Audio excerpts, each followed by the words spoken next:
Graça e paz em nome de Jesus. Você chegou à 10ª aula, é isso aí, a 10ª aula do módulo 1 do curso da Rede de Ensino Instituto Jafia, Como Estudar a Bíblia. Estamos abordando métodos de estudo, formas de você estudar. Na verdade, a própria matéria já diz o tudo, né? Como estudar. São métodos de estudar e uma grande verdade é que aquele que se propõe a estudar a Bíblia não pode ter preguiça. Aquele que se propõe a estudar a Bíblia tem que ter dedicação, tem que ter esforço, tem que ter bom ânimo, né? Vale dizer aí as instruções que o próprio Deus disse a Josué: esforça-te, tem bom ânimo. Essas instruções servem para nós que somos estudiosos da verdade da palavra de Deus. Esse é o curso livre de teologia e que você possa estar sendo abençoado aí com as nossas matérias, que você possa compartilhar esse curso, ser também um representante desse curso, propagando isso aos seus amigos, colegas e também ajudando a ser um divulgador e propagador desse curso para outras pessoas, denominações, igrejas, pastores e líderes. São a todos 60 matérias que você vai poder mergulhar na revelação da palavra de Deus. Existem matérias que você vai ficar impactado, matérias que Deus vai tratar com você. Existem matérias que você vai se surpreender da verdade da palavra de Deus. Eu te incentivo a ir além, eu te incentivo a adquirir, a comprar as demais matérias e você poder a cada dia mergulhar nessa revelação e estar transmitindo aos outros com excelência aquilo que você tem recebido. Nessas últimas aulas nós estamos falando sobre estudos, métodos de ensino. Falamos já sobre o método de ensino com a visão ministerial, sendo definido através de apóstolos, profetas, evangelistas, pastores e mestres. E na última aula falamos sobre o estudo através do ponto doutrinário. Sabemos que 10 são os pontos doutrinários da igreja e cada ponto doutrinário define a base da nossa fé. Quem é Deus para nós? Quem é Jesus para nós? Quem é o Espírito Santo de Deus para nós? Cada um dos três fazem parte de uma parte da Trindade, ou seja, uma pessoa da Trindade divina, são seres divinos, e seres divinos são somente esses três. Os anjos não são seres divinos, anjos são seres celestes, porque os seres divinos têm atributos específicos, como você pode acompanhar aí no nosso PDF do adendo acrescentado aí para você abaixo das aulas. Então nós temos que entender que existem alguns atributos de Deus que são incomunicáveis. Ele é de eternidade a eternidade. Quem? O Pai, o Filho e o Espírito Santo. No princípio era o Verbo estava com Deus, o Verbo era Deus. E já em Gênesis nos diz: o Espírito do Senhor se movia sobre a face das águas, desde o princípio de todas as coisas. Então podemos observar aí que Deus Pai, Deus Filho, Deus Espírito Santo,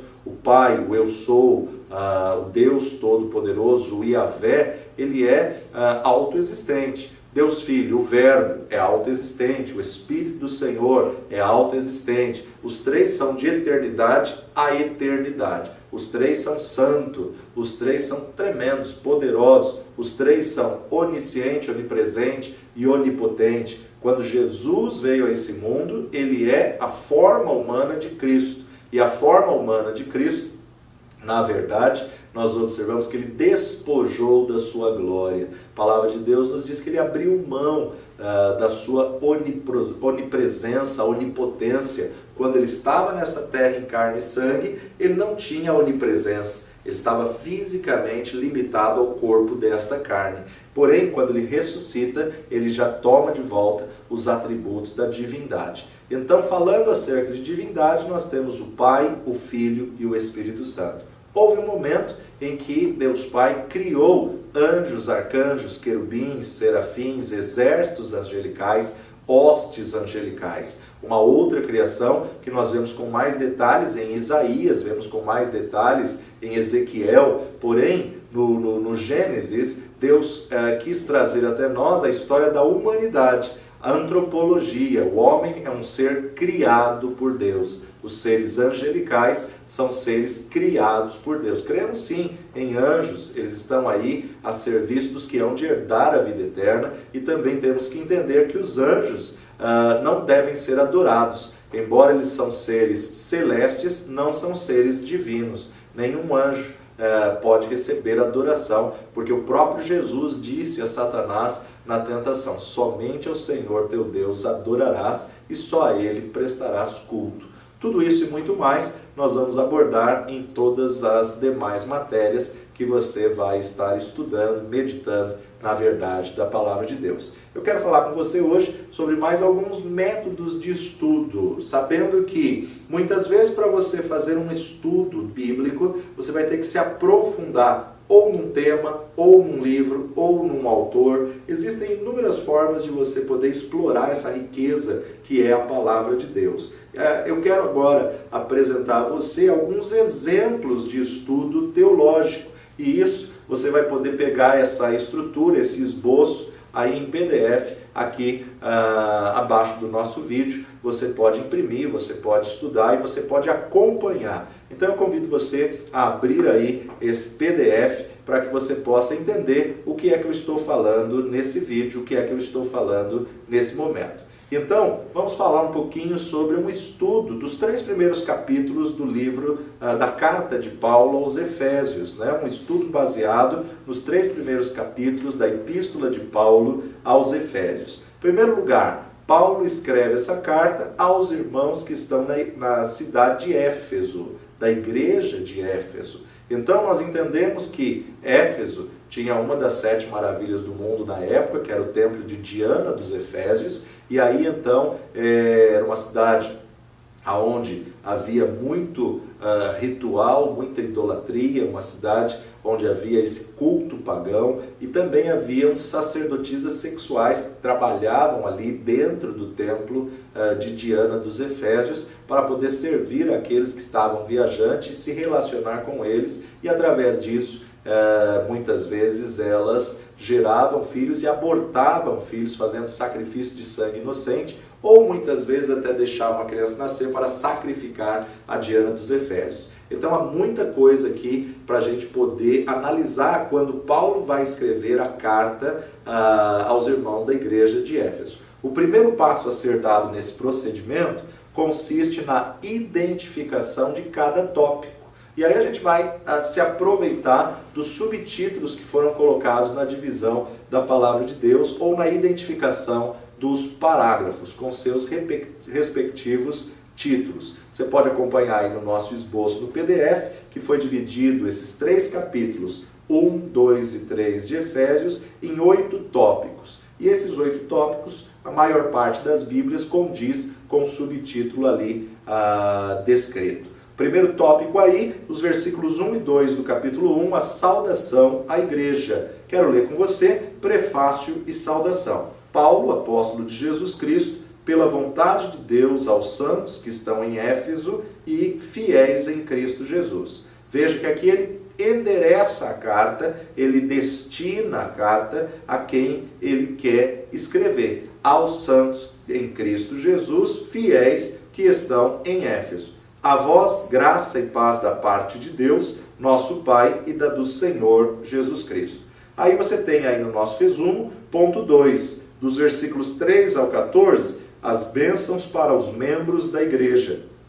Já no subtítulo que a Bíblia Plenitude traz na edição revista e corrigida, é exatamente as bênçãos de Deus em Jesus Cristo, autor da nossa redenção, cabeça da igreja. Acompanhe comigo, Efésios capítulo 1, de 3 a 14. Bendito Deus e Pai de nosso Senhor Jesus Cristo, o qual nos abençoou com todas as bênçãos espirituais nos lugares celestiais em Cristo, como também nos elegeu nele antes da fundação do mundo, para que fôssemos santos e irrepreensíveis diante dele em amor, e nos predestinou para filhos de adoção por Jesus Cristo, para si mesmo, segundo o beneplácito da sua vontade, para louvor e glória da sua graça, pela qual nos fez agradáveis a si mesmo no amado, em quem temos a redenção pelo seu sangue, a remissão das ofensas segundo as riquezas da sua graça, que ele tornou abundante para conosco em toda sabedoria e prudência,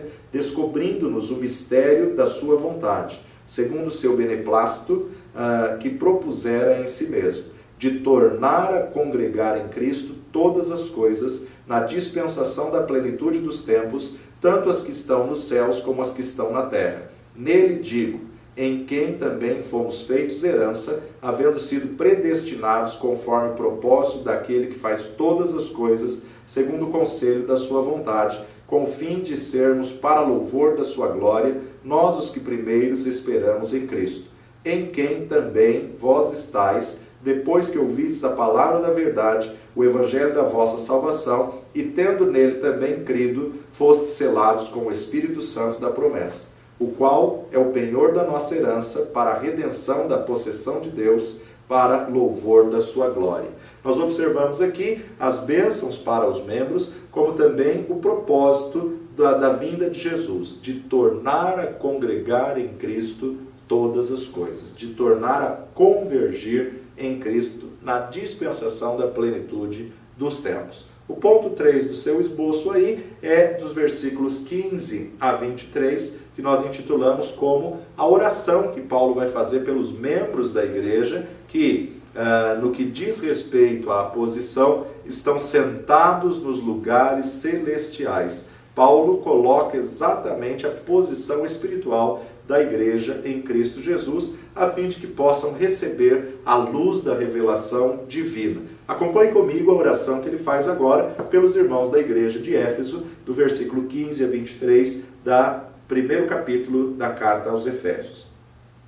Pelo que, ouvindo eu também a fé que entre vós há no Senhor Jesus, e o vosso amor para com todos os santos, não cesso de dar graças a Deus por vós, lembrando-me de vós nas minhas orações, para que o Deus de nosso Senhor Jesus Cristo, o Pai da glória, vos dê em seu conhecimento o espírito de sabedoria e de revelação, tendo iluminados os olhos do vosso entendimento, para que saibais qual seja a esperança da sua vocação e quais as riquezas da glória da sua herança nos santos, e qual a sobreexcelente grandeza do seu poder sobre nós, os que cremos, segundo a operação da força do seu poder, que manifestou em Cristo, ressuscitando-o dos mortos e pondo-o à sua direita nos céus, acima de todo principado e poder, e potestade e domínio, e de todo nome que se nomeia, não só neste século, mas também no vindouro. E sujeitou todas as coisas a seus pés, e sobre todas as coisas o constituiu como cabeça da igreja,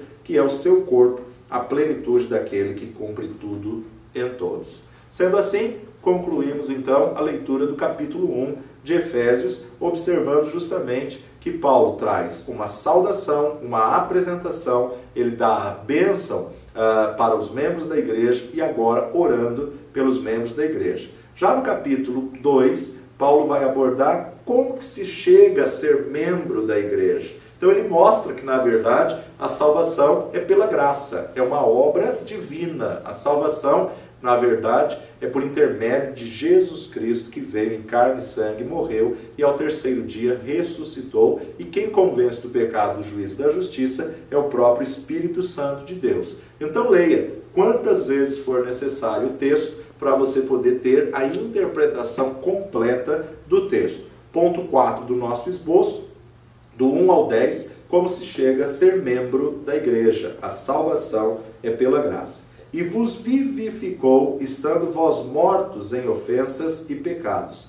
em que, noutro tempo, andastes segundo o curso deste mundo, segundo o príncipe das potestades do ar, do espírito que agora opera nos filhos da desobediência, entre os quais todos nós também antes andávamos nos desejos da nossa carne, fazendo a vontade da carne e do pensamento. E éramos por natureza filhos da ira, como os outros também.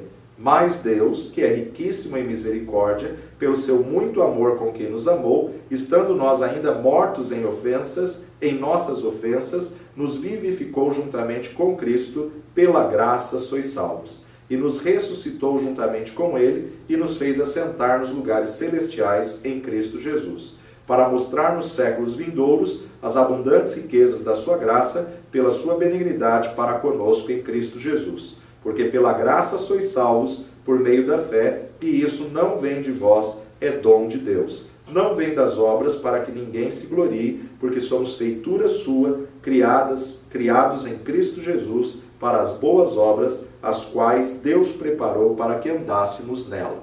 Ainda no capítulo 2, nós destacamos um novo tópico, que é o ponto 5 do seu esboço, aonde vai dos versículos 11 a 22, mostrando os judeus e os gentios são membros de um só corpo, ou seja, corpo de Cristo, a igreja.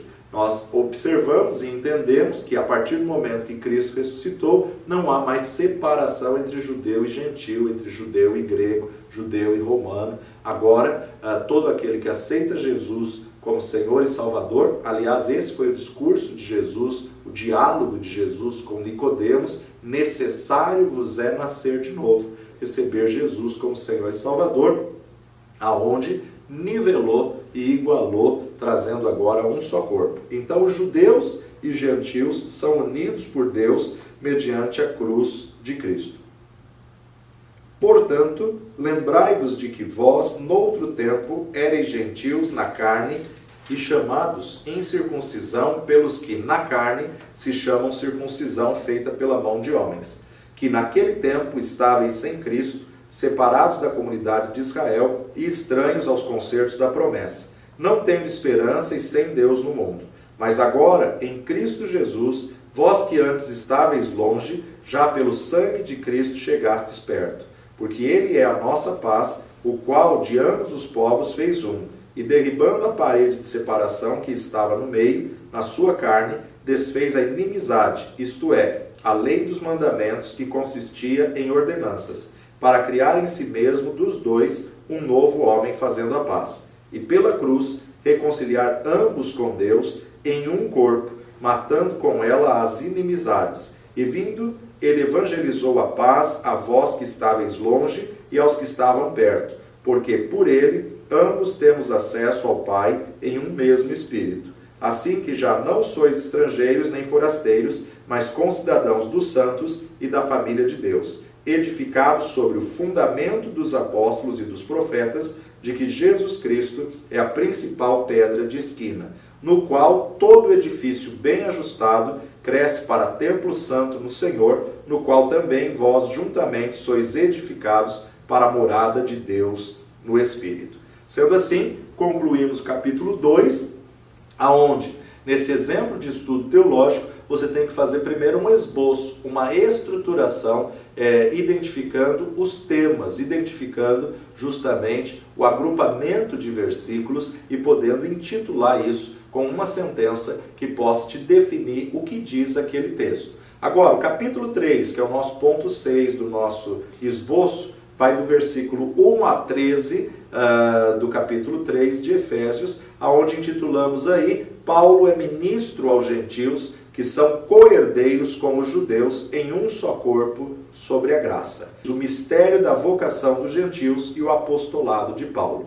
Capítulo 3, versículo 1. Por esta causa, eu, Paulo, sou prisioneiro de Jesus Cristo por vós, os gentios, se é que tendes ouvido a dispensação da graça de Deus, que para convosco me foi dada, como me foi esse mistério manifestado pela revelação como acima, em pouco vos escrevi. Pelo que, quando ledes, podeis perceber a minha compreensão do mistério de Cristo, o qual, noutros séculos, não foi manifestado aos filhos dos homens, como agora tem sido revelado pelo Espírito aos seus santos apóstolos e profetas, a saber, que os gentios são co-herdeiros e de um mesmo corpo e participantes da promessa em Cristo pelo Evangelho, do qual fui feito ministro pelo dom da graça de Deus, que me foi dado segundo a operação do seu poder. A mim, o mínimo de todos os santos, me foi dada esta graça de anunciar entre os gentios, por meio do Evangelho, as riquezas incompreensíveis de Cristo, e demonstrar a todos qual seja a dispensação do mistério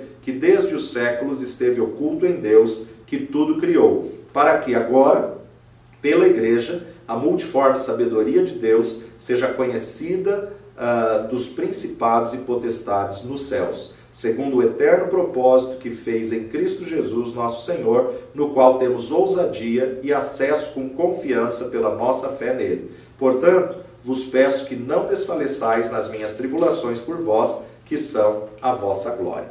E por fim, no capítulo 3, nós vamos dividir ainda em 2 pontos, a oração pelo corpo, pela igreja, a fim de que tenha inteligência para discernir, e a bênção final. Capítulo 3, de 14 a 19, ele vai atribuir justamente a oração pelo corpo, pela igreja, e dos versos 20 e 21, nosso último tópico, a bênção. Então acompanhe comigo a oração de Paulo pelos Efésios. Por causa disto me ponho de joelhos perante o Pai de nosso Senhor Jesus Cristo, do qual toda a família nos céus e na terra toma o nome, para que, segundo as riquezas da sua glória, vos conceda que sejais corroborados com poder pelo seu Espírito no homem interior, para que Cristo habite pela fé no vosso coração, a fim de, estando arraigados e fundados em amor, poderdes perfeitamente compreender com todos os santos qual seja a largura e o comprimento, e a altura e a profundidade, e conhecer o amor de Cristo, que excede todo entendimento, para que sejais cheios de toda a plenitude de Deus. E o último tópico, ponto 8, os versos 20 e 21, a bênção. Depois da oração, ele dá a bênção. Ora, aquele que é poderoso para fazer tudo e muito mais abundantemente, além daquilo que pedimos ou pensamos, segundo o poder que em nós opera, a esse glória na igreja por Jesus Cristo, em todas as gerações, para todo sempre. Amém. Quando nós estamos estudando um livro, uma carta ou um tópico, um tema, nós temos que dividir isso em subtítulos, temos que dividir isso em partes para que possamos ter um melhor aproveitamento. Então aí vai esse exemplo de estudo teológico dos 3 primeiros capítulos da carta de Paulo aos Efésios. Também aqui no nosso PDF, também aqui no nosso adendo, você vê um exemplo de estudo temático. O exemplo de estudo temático sobre Cristologia, a doutrina de Cristo, ou seja, sobre a doutrina cristológica na epístola de Paulo aos Colossenses. Podemos fazer um estudo não só na doutrina, na epístola de Paulo aos Colossenses, como também em todas as cartas de Paulo, em todas as epístolas de Paulo, ou ainda em todo o Novo Testamento, ou se você quiser mais abrangente, em toda a Bíblia. Então, quando falamos de um estudo temático, você tem que determinar e estabelecer o que você quer. Limitar a um autor, limitar a uma carta, limitar a um livro, ou limitar ao Novo Testamento, ou a toda a Bíblia. Eu quero apresentar para você aí, você pode acompanhar aí essa nossa estrutura no PDF que está aqui em anexo, como um adendo para você acerca de estudo de Paulo na epístola aos Colossenses. Para chegar a um bom termo nesse estudo, comece lendo detidamente a epístola. Leia quantas vezes forem necessárias cada um dos capítulos da carta de Paulo aos Colossenses. São apenas 4 capítulos, você tem que ler mais de uma vez cada capítulo para poder ter aí o entendimento completo. Numa dessas leituras, você vai anotar a referência que é feito acerca da pessoa de Cristo. Ou se você tiver por hábito pintar, iluminar um versículo bíblico, um trecho bíblico, você pode usar aí também uma caneta para poder iluminar todas as vezes que o texto fala sobre Jesus, identifica. Como, por exemplo, você pode acompanhar aí no nosso PDF em anexo. No capítulo 1, logo no versículo 1, já apresenta Cristo Jesus. Versículo 2, paz de nosso Senhor Jesus Cristo. Versículo 3, Pai de nosso Senhor Jesus Cristo. Versículo 4, fé em Jesus Cristo. Versículo 13, reino do Filho do seu amor. Versículo 14, em quem temos nossa redenção, o perdão dos nossos pecados. Versículo 15, imagem do Deus invisível, primogênito de toda a criação. Versículo 16, todas as coisas foram criadas por meio dele. Versículo 17, ele é antes de todas as coisas e todas as coisas nele subsistem. Versículo 18, ele é a cabeça do corpo, a igreja. Versículo 19, nele habita toda a plenitude. Versículo 20, fez a parte mediante o sangue da sua cruz. Versículo 22, efetuou a reconciliação. Versículo 24, a igreja é o seu corpo. Versículo 27, Cristo em vós, a esperança da glória. Não só no capítulo 1, mas como nos demais capítulos, você tem que identificar o que fala acerca de Jesus, o que se refere acerca de Cristo. Por isso que essa carta de Paulo aos Colossenses é o maior tratado cristológico. Quase todos os versículos vão falar acerca da pessoa de Cristo. Então ela te ajuda muito na doutrina da cristologia. Capítulo 2, versículo 13, tesouro da sabedoria e do conhecimento nele. Versículo 5, Cristo é o objetivo da fé. Versículo 6, andando nele. Versículo 7, crescendo nele. Versículo 9, nele habita corporalmente toda a plenitude da divindade. Versículo 10, ele é a cabeça de todo principado e potestade. Versículo 13, nos tem perdoado. 14, cumpriu a lei. Versículo 15, julgou os principados e potestades. Capítulo 3, versículo 1, fomos ressuscitados com Cristo. Cristo está assentado à destra de Deus. Capítulo 3, versículo 4, Cristo é a nossa vida, Cristo se manifesta e nós com Ele. Versículo 11, Cristo é tudo em todos. Versículo 15, a paz de Cristo. Versículo 17, fazei tudo em nome do Senhor. Versículo 17 ainda, dando graças a Deus pelo seu nome. Versículo 24, servir ao Senhor Jesus Cristo. Capítulo 4, versículo 3, mistério de Cristo. Então você pode ver o tanto que Paulo abordou Cristo na carta aos Colossenses. Podemos entender e explicar o porquê disso quando entendemos um pouquinho quem era o povo de Colosso, como estavam vivendo o povo de Colosso. E eles estavam vivendo num período onde estava se alastrando o misticismo, onde estavam se alastrando muitas seitas, muitas heresias, e Paulo queria mostrar aos irmãos de Colosso que tudo converge em Cristo, e que se eles estavam adorando as criaturas, ele estava apresentando o Criador de todas as coisas, ele estava apresentando quem era antes de todas as coisas. Então, depois que você identificou a pessoa de Cristo em cada versículo da epístola aos Colossenses, o passo seguinte a ser dado é você organizar todas essas referências. Leia a referência com aquilo que você identificou. E aqui está a importância de todas essas referências. É aqui justamente que você vai ter o arcabouço teológico elaborado, a estrutura. Voltando a ele, você notará a necessidade de usar várias seções para poder catalogar todas as informações obtidas no texto. E aí então você vai desejar fazer um esboço, como poderia explanar isso, ou dar um estudo maior acerca disso. Aí que surge então o esboço do seu estudo de cristologia. Nós podemos apresentar a você aí, nesse anexo, Cristo na Epístola aos Colossenses. Então, em primeiro lugar, primeiro tópico que eu coloco aqui, os nomes de Cristo.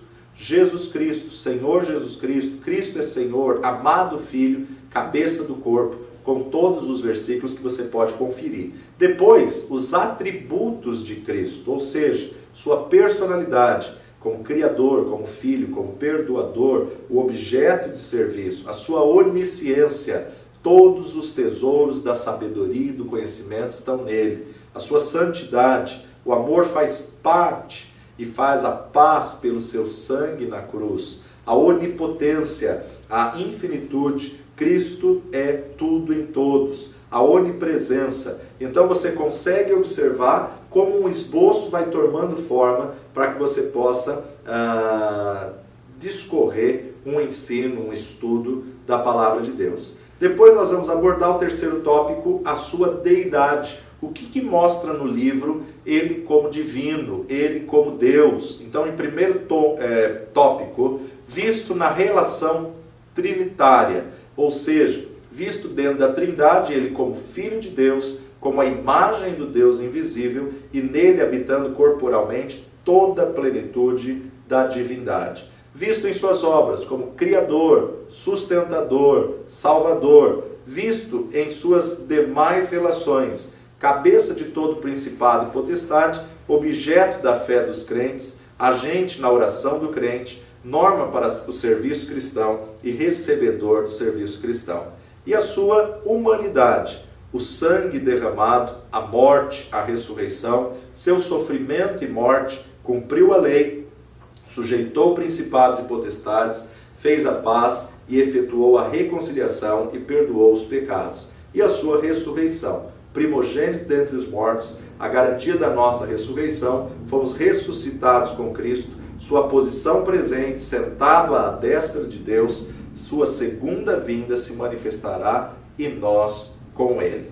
Essa é uma das formas de você poder fazer uma estrutura de esboço apresentada aí na Palavra de Deus, do livro de Colossenses, da carta de Paulo aos Colossenses, onde você pode pegar um tópico específico, um tópico onde você vai explorar esse tópico e vai justamente escavar essa terra para que possa encontrar os tesouros. Uma das outras formas de você estudar é pela classificação literária, ou seja, aquela subdivisão que nós já apresentamos numa das nossas primeiras aulas, o livro do Pentateuco. Então você fazer um estudo específico do Pentateuco.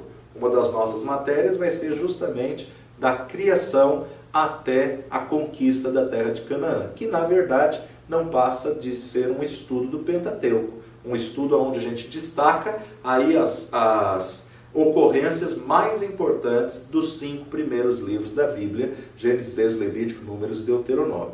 Você pode também fazer um estudo específico e temático só dos livros históricos, os 12 livros históricos, ou então um estudo dos livros poéticos. Dentro do estudo dos livros proféticos, você pode se propor a fazer um estudo só dos profetas maiores ou só dos profetas menores. Um estudo fabuloso é estudarmos o ministério de Jesus dentro dos 4 evangelhos e podermos trazer aí a congruência dos 4 evangelhos em ordem cronológica, para você ver a riqueza que, juntando os 4 evangelhos em um só, que você vai ter do texto da vida e do ministério de Jesus. Ou um estudo da carta, do livro histórico do Novo Testamento, Atos dos Apóstolos, ou Atos da Igreja, ou Atos do Espírito Santo. E você pode também fazer um estudo das cartas paulinas ou das cartas gerais e, por fim, do livro da Revelação. As subdivisões da classificação literária da Bíblia, dos 66 livros, você pode fazer esse estudo por subdivisão de classificação literária. Esse estudo é muito interessante para estabelecer convicções dentro de um conceito. Porque quando você faz esse estudo, por exemplo, do Pentateuco, você vai ter uma visão dos 5 livros da lei. E você sabe, então, que na verdade foi Deus que estabeleceu a lei que é imutável. Foi Deus que estabeleceu os princípios, os preceitos para a humanidade. Quando você estuda os livros históricos, você vai mergulhar no profundo da história de Israel. Você vai conhecer a história do povo hebreu. Por que o Senhor tratou com eles da forma como tratou? Você vai entender todo o contexto histórico. Quando você estuda os livros proféticos, você vai, na verdade, observar como um todo, como se observa claramente quais são as profecias messiânicas, quais são as profecias que foram dadas ao Reino do Norte, quais profecias foram dadas ao Reino do Sul, ou quais profecias foram dadas a todo Israel. Enfim, quando você estuda pela classificação literária, você está tendo o apanhado geral das partes como um todo, observando qual é o foco de cada área: Pentateuco, histórico, poético, profético, evangelhos, histórico, cartas paulinas, cartas gerais ou revelação. Vale a pena meditar na verdade da palavra de Deus e se aprofundar nessa verdade da palavra de Deus. Agora nós temos também um método que nós chamamos de estudo metódico. O estudo metódico é a maneira ordenada de você fazer alguma coisa. É você escolher o método que você vai querer estudar. É um procedimento que considera o seguir passo a passo. Ou seja, o estudo metódico ele é destinado a levar o estudante a uma conclusão em cima do foco que ele quer abordar. Ao entrar no estudo bíblico por métodos, você apresentará termos, você apresentará ideias que vão lhe parecer novas para você e que você pode explorar através do conhecimento e da busca da palavra de Deus. Você aprenderá passos a seguir e a serem seguidos em cada estudo da Bíblia. Na medida em que você seguir esses passos, você notará como o Espírito Santo ilumina a verdade. Numa ação comparada à ação do sol e da chuva, gerando fartura para o agricultor a partir de uma semente viva. É assim como o método do agricultor, plantio e colheita, ele ajuda na ação do sol e da chuva para produzir abundantes colheitas. Assim também é o estudo metódico da palavra de Deus, nos ajudará a receber a revelação da sua verdade através do Espírito Santo de Deus, de uma maneira progressiva e organizada. Ou seja, o estudo metódico, na verdade, você tem que ir direto ao texto e você tem que fazer anotações das conclusões do seu estudo. Não confie na sua memória, né? Porque ela falha, passa a informação e você perde o conteúdo. Então, estude constantemente e sistematicamente a verdade da palavra de Deus. Aproveite e usufrua aí dos arquivos que você pode abrir, das pastas que você pode abrir, por tema, por autor, por escritor, que aí a gente pode definir o estudo de maneira metódica. O estudo metódico, ele pode ser variado. Em primeiro lugar, você pode ter o método analítico, o método sintético, o método temático, o método biográfico, o método histórico, o método cronológico, o método expositivo, o método devocional e o método enigmático. Esses são métodos de você poder extrair melhor o conhecimento da palavra de Deus. Por exemplo, no método analítico, você vai analisar os pormenores, você vai observar detalhe por detalhe, tendo cuidado de notar os aspectos dentro de cada detalhe. Você vai destacar os pormenores. Por mais insignificante que sejam ou que pareçam, você vai destacar. Ou seja, o estudo analítico básico, ele se resume em 4 palavras que vão te direcionar, que são observação, interpretação, correlação e aplicação. Esse é o método analítico. Você tem que sintetizar nessas 4 palavras ou analisar dentro desses 4 prismas: observação, interpretação, correlação e aplicação. Se você tirar as iniciais O, I, C, A, fica o método OICA. O método OICA, primeiro você tem que observar. Como assim? Você vai ler a passagem cuidadosamente. E lendo a passagem cuidadosamente, você vai colocar num caderno todas as suas anotações. Você vai escrever no cabeçalho da página a palavra observação. Ou seja, pega uma epístola de Pedro, por exemplo, capítulo 1, capítulo 2, e você vai começar a destacar o que você observou na epístola de Pedro. E aí, anote toda e qualquer minúcia do texto. Anote substantivos, anote os verbos, identifique as palavras-chave, identifique se há alguma metáfora, se há alguma figura de linguagem, identifique a forma como o autor escreveu. Aqui entra a importância das pessoas: quem escreveu, o que escreveu, quando escreveu, a quem escreveu, por que ele escreveu e como ele escreveu. Essas perguntas você pode fazer a cada versículo, a cada texto, a cada carta. Você pode estar questionando ao texto: quem, o que, quando, a quem, por quê e como. Escreva o que lhe parece obscuro, especificamente aquilo que você não entende na passagem. Então destaque o que você não entende para que você possa explorar um pouco mais. Anote as referências bíblicas de outros textos correlacionados. Eles vão te dar luz sobre o texto que você está querendo estudar. Anote as possíveis aplicações encontradas ao longo do texto e do uso. Nunca se esqueça que esse método começa com a observação. E depois da observação que você vai se preocupar com a interpretação daquilo que você destacou não ter entendido. Você vai tomar o seu caderno de anotações ou o seu arquivo digitado e vai começar a destacar as palavras-chave que lhe afloram a mente enquanto você estuda aquele capítulo. Vai destacar as palavras-chave para que você possa destacar um pensamento-chave. Escreva esse pensamento-chave, uma espécie de interpretação sua para cada versículo do capítulo. E depois, resuma num só pensamento a palavra-chave, todos os versículos daquele capítulo estudado. Esse pensamento deverá conter a essência da interpretação do texto estudado. E por fim, você tem a correlação e a aplicação. Na correlação, em outra folha do seu caderno, você vai pegar as anotações e você vai escrever a palavra correlação. Ou em outra página do seu arquivo, digitando em seguida quais os versículos relacionados àquele tema que você destacou. Isso você pode usar